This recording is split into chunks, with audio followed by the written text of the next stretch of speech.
Por que sentir fome nos deixa de mau humor? Por que a fome altera tanto os nossos hormônios, os nossos sentimentos, as nossas emoções? Isso é crucial entendermos para controlar alguns momentos da vida, para não falar mais do que deveria. Eu estava, inclusive, hoje falando com uma médica endocrinologista que eu passei a segui-la no Instagram. Deixa eu ver aqui, onde é que tá? Aqui, ó.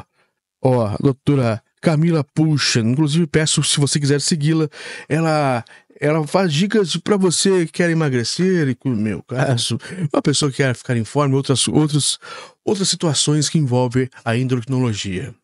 E ela é muito simpática, ela responde os directs. E por que, aqui vem agora o The Conversation, por que sentir fome nos deixa de mau humor? Da Lilia.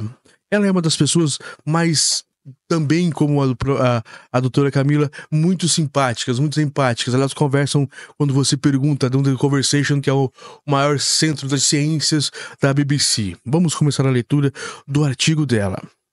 Se você já tiver visto o filme de animação Divertidamente 2, talvez tenha se identificado com os problemas de ansiedade e as consequências físicas que atingem a protagonista. Mas existem muitas outras situações que fazem com que nossas emoções negativas se expressem de forma exagerada e nos levem, como se diz popularmente, a meter os pés pelas mãos. Quem nunca terá feito, por exemplo, um desaforo para alguém por alguma razão banal, porque era a hora do almoço e estava sem comer devido a uma reunião de trabalho que se estendeu mais do que deveria? Quem nunca? Vamos descobrir por que o nosso corpo nos faz passar por essas situações. Olha que interessante, que importante essa reportagem. É aprender sobre o corpo para não passar excesso, para não passar vergonha, para saber se controlar, para saber ter equilíbrio, que é o Ikigai, aquele livro que eu já escrevi, está na Amazon, quase se esgotando, ou também no estoicismo. Tudo é modelo de você ter ali equilíbrio na vida, que também era o que Buda pregou também no budismo. O corpo pede glicose. Quando temos fome, as emoções que sentimos em primeiro plano são a fadiga, a confusão ou a irritação. O culpado por tudo isso é o açúcar, especialmente a glicose, que circula no nosso sangue. Quando seus níveis são reduzidos, a glicose desencadeia no nosso corpo uma série de reações para poder recuperá-los. Olha que malvada ela é. Mas qual é exatamente o papel da glicose? E por que ela é tão importante? Esse tipo de açúcar é a principal fonte de energia para as células que compõem todos os nossos órgãos. O cérebro, por exemplo, depende quase exclusivamente da glicose. Sem ela, os 100 bilhões de células nervosas que compõem o nosso cérebro não seriam capazes de desempenhar o seu trabalho de forma ideal. Quando o cérebro não recebe glicose em quantidade suficiente, passamos a nos sentir fracos, irritáveis, tontos e temos dificuldade de concentração. E em casos extremos de escassez de açúcar por períodos muito prolongados, podemos entrar em coma. Nossa, eu devo estar quase em coma, porque eu me sinto irritado o tempo todo. Cortisol, o manipulador de emoções. Estes são alguns dos sintomas que sinalizam que precisamos comer para restabelecer os níveis de açúcar no sangue. E a corrente sanguínea age como uma autoestrada que leva os diversos nutrientes ao seu destino. As células espalhadas por todo o nosso corpo. Essa situação produz uma série de reações fisiológicas.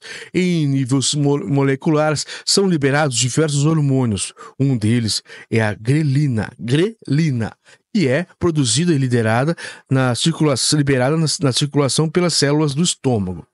Este composto natural estimula o apetite, garantindo que o organismo receba energia por meio da ingestão de alimentos.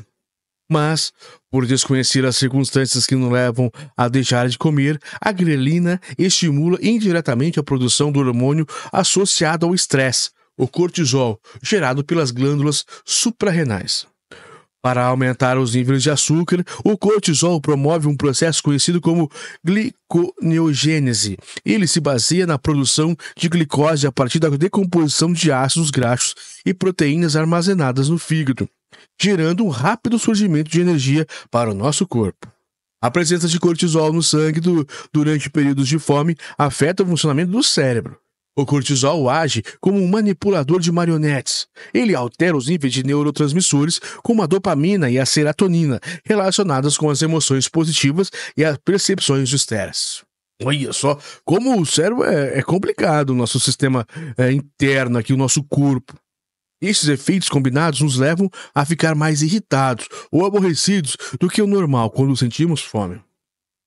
Os seres humanos não são os únicos que sofrem com isso.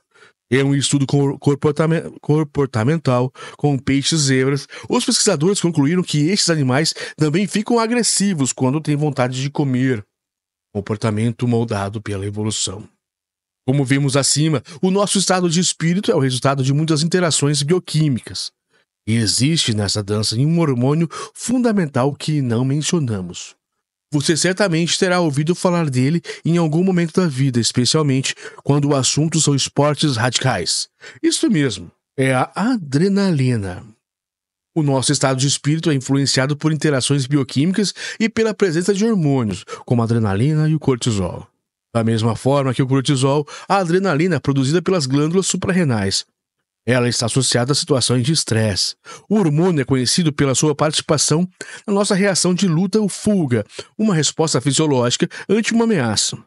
Durante os estados de fome, a adrenalina e o cortisol afetam conjuntamente o nosso ânimo. Eles nos deixam mais aborrecidos ou irritados. Acredita-se de que esta reação tem uma explicação evolutiva para poder sobreviver à escassez de alimentos, consequentemente competir com os rivais por esses recursos. Seria vantajoso ser agressivo quando os seres humanos eram caçadores-coletores. Hoje em dia, já não competimos pelos alimentos da mesma forma, mas saber como o nosso corpo reage à fome pode nos ajudar a controlar essas emoções. Se você identificar que está começando a se sentir aborrecido ou irritado, lembre-se de que esses podem ser os efeitos de um período de jejum. Levar com você um lanche saudável irá manter sua energia e também ajudará a equilibrar o seu estado de espírito. Olha, deixa que legal. Que tal se a partir de hoje passarmos a preparar uma refeição leve para comer antes que a fome comprometa a nossa razão? Lilia Casatseva é a pesquisadora científica do Instituto de Pesquisas Biomédicas de Málaga, na Espanha. Ela é simplesmente sensacional, a Lilia. Obrigado aí para vocês que estiveram conosco nessa leitura e sigam a doutora Camila Putschen aí nas redes sociais, se não me engano, no Instagram, uma médica endocrinologista que faz bastante trabalho legal, inclusive gratuito.